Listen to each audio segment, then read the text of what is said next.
जीवन सीखने के लिए जितने भी महापुरुष हुए हैं, जीवन को सिखाने के लिए, जीवन को बताने के लिए बहुत छोटे छोटे उन्होंने कथाएं बोली, छोटे छोटे उदाहरण दिए।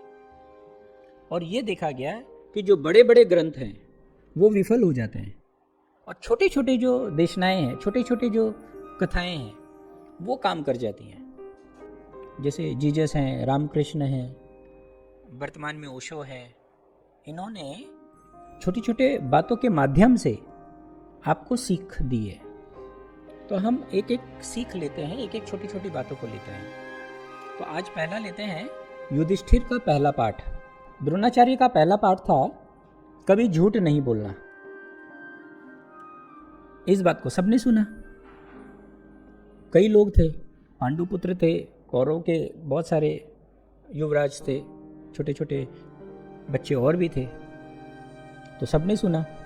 दूसरे दिन फिर पाठ हुआ, युधिष्ठिर नहीं आए तो दूसरा पाठ हुआ, फिर तीसरे दिन भी नहीं आए तो तीसरा पाठ हुआ। इस तरीके से वो कई दिन तक नहीं आए, शायद 10 दिन या 1 महीना नहीं आए।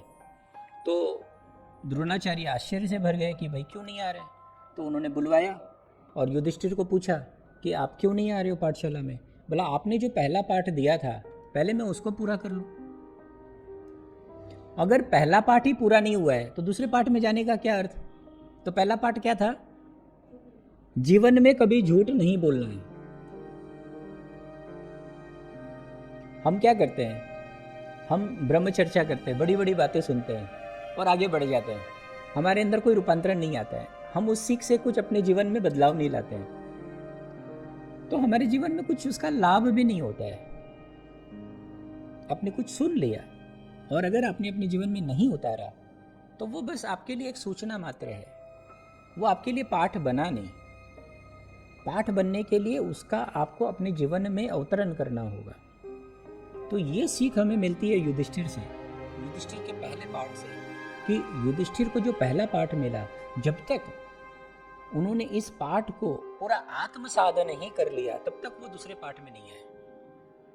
तो ये था आज का पहला पैराबल्स, लाइफ लेसन्स का।